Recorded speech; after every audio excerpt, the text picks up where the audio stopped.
So hey guys, welcome back to my YouTube channel. तो आज हम लोग फिजिक्स का पार्ट 1 कंप्लीट करेंगे। क्लास 11 का फिजिक्स पार्ट 1 कंप्लीट करते हैं। तो सबसे पहले देखते हैं कि सबसे पहले जो कंटेंट में है वो कंटेंट क्या क्या है और इसमें से कौन कौन सा इंपॉर्टेंट चैप्टर है उसके बारे में बात करेंगे। तो इसमें टोटल कंटेंट 8 चैप्टर है। इसमें 8 चैप्टर में आपका इम्पोर्टेंट क्या क्या है उसके बारे में बात करेंगे। यूनिट एंड मेजरमेंट, एक क्वेश्चन इसमें से आएगा, यूनिट्स एंड मेजरमेंट में से आता है। एक क्वेश्चन काइनेमेटिक्स में से आएगा। इसमें से कोई भी इंपॉर्टेंट फिजिक्स में इंपॉर्टेंट कोई खास जो है वो शायद 12th में होगा तो उसके लिए मैं बताऊंगा, लेकिन इसमें यूनिट्स एंड मेजरमेंट से आपका एक क्वेश्चन आएगा। यहाँ से काइनेमेटिक्स से एक क्वेश्चन आ सकता है। स्टार मार्क नहीं कराऊंगा क्योंकि उतना भी इम्पोर्टेंट नहीं है। लाइक वो होता है ना कि कोई एक चैप्टर बता दीजिए जिसमें से 4-5 क्वेश्चंस आ जाए डायरेक्ट, तो उस तरह के ये चैप्टर्स नहीं है। लेकिन ये चैप्टर है कि इसमें से एक क्वेश्चंस तो ज़रूर आएंगे, ऐसा है। तो मैं जितना अंडरलाइन करवाऊंगा उतना भी अगर आप अच्छे से कंप्लीट कर लोगे तो एक क्वेश्चन आपका कहीं नहीं जाएगा, एक क्वेश्चन बन जाएगा। तो मैं स्टार मार्क नहीं कराता हूँ। इस काइनेमेटिक्स में से भी आपको एक क्वेश्चन पूछा जाएगा। ये वेक्टर्स वगैरह है, बेसिक मैथ्स वेक्टर तो बेसिक होता है तो उससे क्वेश्चंस ज़्यादा आने की संभावना नहीं है। एक सेकंड में इसको, कैमरा का लाइट नहीं आएगा, इससे अब आएगा अच्छे से। हाँ, इसके बाद लॉज ऑफ मोशन से 2 क्वेश्चंस होंगे आपके। लॉज ऑफ मोशन से पुल्ली वगैरह के क्वेश्चंस वगैरह आते हैं। इससे 2 क्वेश्चंस आएंगे। वर्क एनर्जी पावर है, रोटेशनल मोशन है। रोटेशनल मोशन में ये सेंटर ऑफ मास है, इससे 1 से 2 क्वेश्चंस पूछे जाएंगे। ग्रेविटेशनल से 1 और वर्क एनर्जी पावर से 1। ऐसे आपका वो परसेंटेज होगा कि अभी ये इसमें से कोई भी ऐसा चैप्टर नहीं है जिसको हम स्टार मार्क कर सके। ये भी जो यूनिट्स एंड मेजरमेंट वाला बताएं, इसको स्टार मार्क नहीं भी करेंगे तो हो जाएगा। इसमें से एक क्वेश्चन पूछेगा तो वो भी एक क्वेश्चन जो पूछेगा वो डायमेंशन का पूछेगा, किसी का वो फॉर्मूला दे देगा या फिर कोई यूनिट दे देगा और बोलेगा कि इसका डायमेंशन बताओ। इस तरह के क्वेश्चंस आएंगे आपके पास।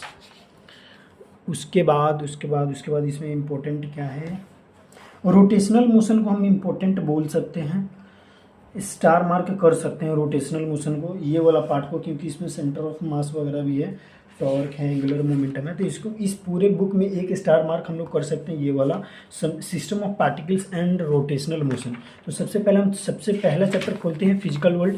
हम लोग फिजिक्स में ज़्यादा से ज़्यादा अंडरलाइन नहीं करवाएंगे क्योंकि फिजिक्स में थ्योरेटिकल आते हैं लेकिन न्यूमेरिकल ज़्यादा आते हैं। न्यूमेरिकल 2 से 3 लाइन वाले न्यूमेरिकल, फॉर्मूला बेस्ड वाले न्यूमेरिकल ज़्यादा से ज़्यादा आते हैं। तो जो मैंने वो PDF आप लोगों को प्रोवाइड किया है फिजिक्स फार्मूले का, उसका एक एक फार्मूला रट लो और मैं जो अंडरलाइन करवा रहा हूँ, जो क्वेश्चंस मार्क करवाऊंगा, बस उतना ही कर लेना। और टेस्ट सीरीज जो हो रहा है उस टेस्ट सीरीज का एक एक क्वेश्चंस को अच्छे से करके जाना, कंफर्म आपका सिलेक्शन का चांसेस बढ़ जाएगा।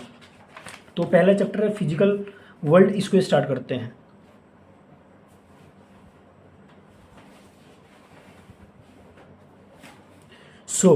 फिजिकल वर्ल्ड इसमें देखेंगे तो ये सब थ्योरेटिकल है, इस सब पे ज़्यादा ध्यान नहीं देना है। मतलब थ्योरेटिकल देखो NCERT का हर लाइन इंपॉर्टेंट है, लेकिन लास्ट में क्या क्या पढ़ना है मैं बस उसके बारे में बात करूंगा, उसके अलावा कुछ एक्स्ट्रा बात नहीं करूंगा।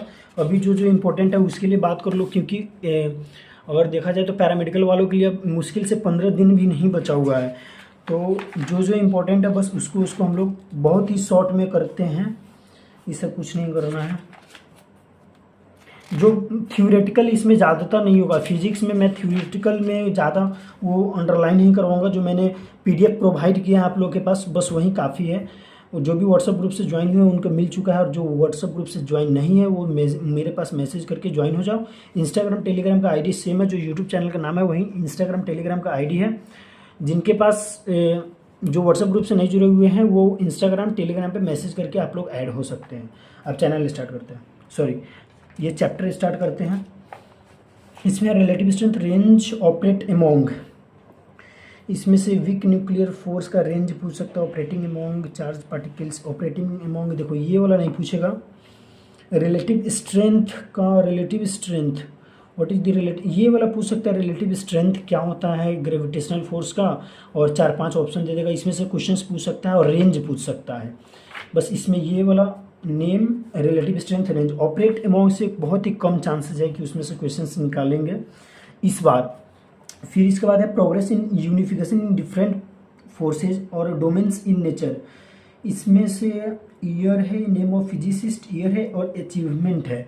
तो जहाँ तक कि अचीवमेंट का बात है तो अचीवमेंट का क्वेश्चंस इसमें से नहीं आ सकता है। वो अचीवमेंट का अगर ईयर वाइज अगर कोई क्वेश्चंस पूछेगा ना तो वो ज़्यादातर जनरल नॉलेज में ही वो पूछ लेगा। तो आपको फिजिक्स में तो इस पर ध्यान नहीं देना है। फिजिक्स में ईयर वाइज ये सब इतना भी सिंपल फिजिक्स में नहीं पूछेगा। फिर इसके बाद बस ये हो गया, इसमें कुछ नहीं है। उसके बाद आते हैं इस पेज में, देखते हैं अच्छे से, कंक्लूड करते हैं। इसमें कुछ नहीं है। ये CGS FPS MKS सिस्टम आप लोगों को पता होना चाहिए, वो बेसिक है। इसमें कुछ खास करने की ज़रूरत नहीं है। ये भी जो है लेंथ मीटर है, मास किलोग्राम केजी, ये सब आपको आना चाहिए, ये सब याद होना चाहिए। इसको मैं मार्क नहीं करवाऊँगा, लेकिन फिर भी बस एक बार देख लेना। ये सब मार्क नहीं करवाऊँगा मैं, जो इम्पोर्टेंट है बस वही मार्क होगा आज। इसमें है नेम है, सिंबल है, मिनट है। No no no no, general use है। ये सबको पता होना चाहिए कि मिनट को सिंबल क्या होता है और उसको सेकेंड में कन्वर्ट करते हैं तो क्या होता है। ये सब जनरल नॉलेज है। और बाकी जो एक्स्ट्रा है ना तो वो सब उतना भी हार्ड पूछता नहीं है। जो जनरल आप लोगों को पता है ना वही काफ़ी है। एग्जाम्पल वगैरह को तो एक भी नहीं छोड़ना है, एग्जाम्पल एक भी नहीं छोड़ना है। इसमें से size of proton, size of atomic nucleus ये पूछ सकता है, लेकिन इसमें से पूरा अगर आप याद करोगे तो आपसे याद नहीं होगा। तो जो इम्पोर्टेंट है मैं बता देता हूँ। साइज ऑफ प्रोटॉन याद कर लेना, size of hydrogen atom, wavelength of light, size of red blood corpuscles, thickness Mount Everest, radius of Earth, distance, size of for galaxy का नहीं पूछेगा, ये डिस्टेंस वाला पूछ सकता है। ये तीनों डिस्टेंस का, moon from Earth, sun from Earth और प्लूटो फ्रॉम अर्थ, ये वाला बस याद रखना। और एक साइज ऑफ आवर गैलेक्सी याद रख लेना। उसके बाद इसमें क्या है, मास पूछ रहा है। तो मास में range and order of masses पूछ रहा है। तो देखो इसमें तो बहुत सारा क्वेश्चन है, लेकिन इसमें इंपॉर्टेंट क्या है, इलेक्ट्रॉन, प्रोटॉन, अर्थ, मून, सन, मिल्की वे गैलेक्सी, काफ़ी है, काफ़ी है, काफ़ी है। अब बस एक ह्यूमन का देख लेना। इसमें है event time interval, life span, wink of why. इसमें से जो इम्पोर्टेंट है मैं बताता हूँ। Age of universe, average human life span, revolution period of the earth, rotation period of the earth, time period of satellite, travel time light from moon to earth, sun to earth, wink of eye, sound wave, radio wave, light wave, atomic vibration, x rays. बस काफ़ी है। Example करके जाना। अगर मैं example में underline नहीं भी करवाऊँ तो भी इसको करके जाना है। एग्जाम्पल्स का देखो, फिर से मैं रिक्वेस्ट कर रहा हूँ, एग्जाम्पल एक भी छोड़ के मत जाना। अगर एग्जाम्पल छोड़ के जाओगे ना तो बहुत ही ज़्यादा दिक्कत हो जाएगा। देखो मैं अगर टेस्ट सीरीज करवा रहा हूँ, अगर एक्स्ट्रा क्वेश्चंस बैंक दे रहा हूँ, तो अगर नेगलेक्ट करना होगा तो उसको नेगलेक्ट कर लेना।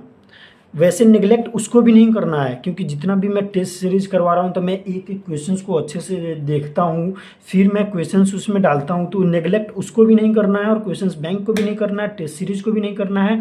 लेकिन अगर आपको नेगलेक्ट करना है तो उसको 1 मिनट के लिए कर देना, उसको बस एक बार रिवीजन करके छोड़ देना, लेकिन इसको रिवीजन करके मत छोड़ना। इसके क्वेश्चंस को अगर 1 से 2 बार भी बना के चले जाओगे ना एग्जाम से पहले, मैं कंफर्म कह रहा हूँ कि आपका सिलेक्शन, अगर इसमें आधा नंबर भी आ गया, 30 में से 15 नंबर भी आ गया, तो आपका सिलेक्शन का चांसेस बहुत ज़्यादा बढ़ जाएगा। क्योंकि केमिस्ट्री को ही सब मेन मान के मेन एग्जाम में आपका क्वेश्चंस पेपर वहाँ पे बनाए जाते हैं। तो इसमें का केमिस्ट्री बोल रहे हैं, फिजिक्स का या फिर केमिस्ट्री का NCERT बेस्ड बनाते हैं। तो फिजिक्स का प्लीज़ रिक्वेस्ट है, इसके एक एक क्वेश्चंस को बना के जाना। जो समझ में नहीं आएगा तो इसमें गूगल का ज़माना है, गूगल कर लो। उस क्वेश्चंस को याद नहीं करना है, लेकिन देखो क्वेश्चंस को याद कौन सा करना है, जो थ्योरेटिकल क्वेश्चंस है, इस टाइप के जो क्वेश्चंस है ना, इस सबको क्वेश्चंस को याद कर लोगे, क्योंकि इसमें यूनिट वगैरह कुछ चेंज नहीं कर सकता है। लेकिन जो क्वेश्चंस न्यूमेरिकल क्वेश्चन है, उस क्वेश्चंस को याद करके मत जाना, उस क्वेश्चंस को बस सॉल्व करके जाना। वैसे मुश्किल से देखो तो इसमें एग्जाम्पल कितना है, 17 एग्जाम्पल है, एक चैप्टर में 17 एग्जाम्पल है, इसमें 17 है फिर भी ज़्यादा है, लेकिन अगले चैप्टर में या फिर इसके बाद वाला कोई चैप्टर देखोगे जिसमें 5 भी मुश्किल से 5 रहता है, मुश्किल से 10 रहता है, तो उस समय आसानी हो जाएगा आप लोग को। इसमें देख लेते हैं क्या है, इसमें एग्जाम्पल तो करके जाना अच्छे से, इसमें कुछ खास नहीं है। एग्जाम्पल एग्जाम्पल एग्जाम्पल एग्जाम्पल जो थ्योरेटिकल, अगर तुमको इसमें से भी नेगलेक्ट करना होगा ना बाय चांस, तो इसमें से तो कोई नेगलेक्ट करना ही मत, फिर खुद को ही नेगलेक्ट कर लेना, एनसीईआरटी को नेगलेक्ट मत करना, काफ़ी है, बस इसका एग्जाम्पल कर लेना। इसके बाद का देखो क्या है, ये ख़त्म हो गया क्या, क्या है ये, एडिशनल एक्सरसाइज।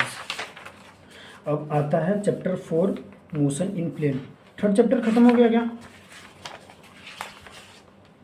यूनिट्स ये हो गया, अच्छा हो गया क्या, हो गया शायद।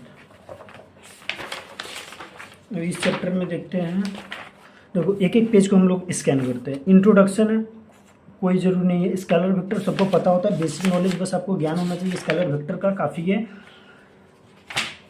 एग्जाम्पल, फिजिक्स में ज़्यादातर मैं एग्जाम्पल्स और टेबल वाले बताऊंगा, और लाइंस में जो इंपॉर्टेंट है वहीं, बाकी मैं जो पीडीएफ दिया हूँ ना, ये सब थ्योरेटिकल पढ़ने की जरूरत नहीं है, फॉर्मूला बेस्ड पूछता है और थोड़ा मोड़ा थ्योरेटिकल पूछता है, तो जो मैं पीडीएफ प्रोवाइड किया हूँ बस वो पीडीएफ को अच्छे से देख के जाना। एग्जाम्पल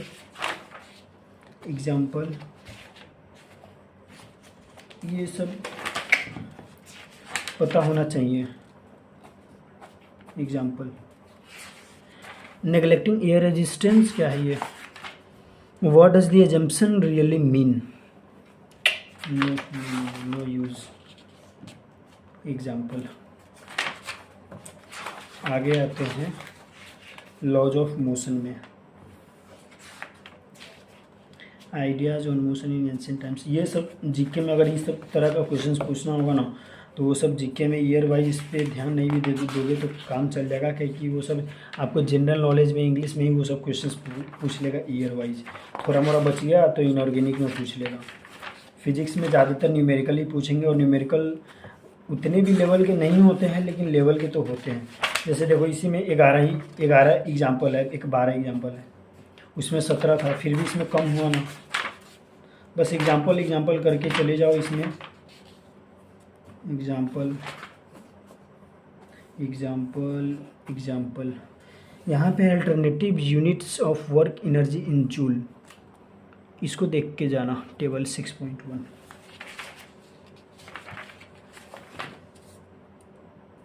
मास स्पीड केजी नो। एग्जाम्पल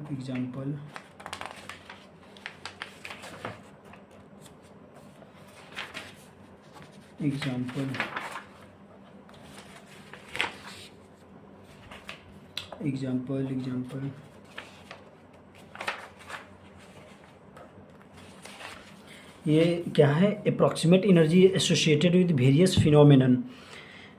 इसका रुक जाओ मैं अंडरलाइन करवा देता हूँ, बस वो याद कर लेना। बिग बैंग,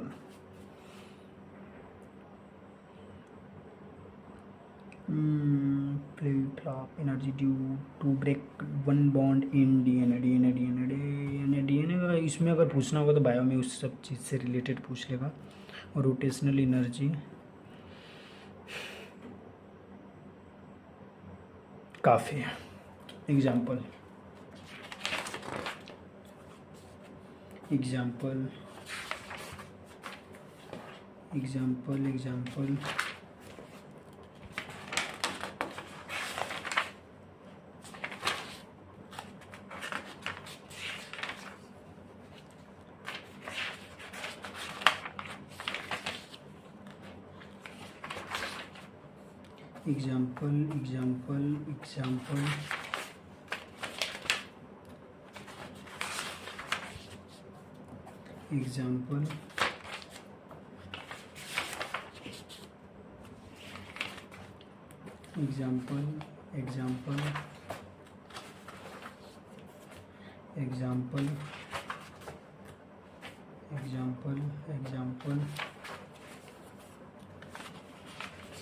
मैं थ्योरी इसमें ज़्यादा नहीं करवाऊँगा, क्योंकि थ्योरी करवाऊँगा ना तो बहुत ही ज़्यादा टाइम लगेगा इसमें। तो बस क्वेश्चंस प्रैक्टिस के लिए एनसीईआरटी का एग्जाम्पल जो एक दो इम्पोर्टेंट टेबल है वो, और मेरा फिजिक्स का फॉर्मूला बेस्ड जो है ये टेबल। एक second, linear motion, rotation, fixed axis, हाँ ये वाला याद कर लेना।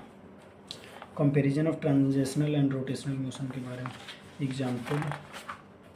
फिजिक्स में मैंने क्या बोला, एनसीईआरटी का एग्जाम्पल्स, उसके साथ जो मैं एक दो अंडरलाइन करवाया था बस उतना, उसके साथ मेरा फिजिक्स का जो फॉर्मूला का पीडीएफ मैंने भेजा है, शेयर किया है वो, और जो मैं टेस्ट सीरीज़ ले रहा हूँ वो। उसके अलावा अभी कुछ नहीं करके जाना लास्ट के दिन में। एक्सरसाइज वगैरह के लिए भी, जैसे मान लो इस एक्सरसाइज में टोटल टोटल क्वेश्चंस कितने हैं, 33 क्वेश्चन है। तो मैं ऐसा करूँगा, एक वीडियो बनाऊंगा जिसमें पूरे फिजिक्स का 11th 12th का मेन जो एग्जाम्पल्स मुझे लगेगा उसको मार के करवा दूंगा। अभी मैं एग्जाम्पल्स को लेके नहीं जा रहा हूँ। ग्रेविटेशन है इसमें, प्लैनेट, वेव, ये सब कुछ नहीं। केपलर्स लॉ को थोड़ा पढ़ के जाना, जो भी केपलर्स लॉ का है उसको पढ़ के जाना और एग्जाम्पल देख के जाना। केपलर्स लॉ से डायरेक्ट, केपलर्स लॉ याद करके जाना, वहाँ से डायरेक्ट क्वेश्चंस पूछेंगे। एक बीच में एग्जाम्पल छूट गया, उसको कर लेना। एस्केप स्पीड, इसको पढ़ के जाना। Kepler's law, escape speed.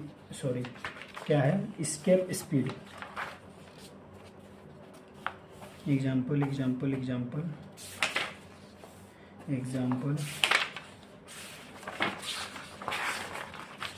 बाकी ये क्या है, फिजिकल क्वांटिटी, सिंबल, डायमेंशन, वो जो मैंने बताया था ना यूनिट एंड डायमेंशन में, डायमेंशन पूछ लेते हैं। तो तुम इतना का भी अगर कर लोगे ना तो इसमें से डायमेंशंस पूछ लेंगे। ये इंपॉर्टेंट है। ग्रेविटेशनल सब, gravitational intensity, gravitational potential energy, gravitational constant.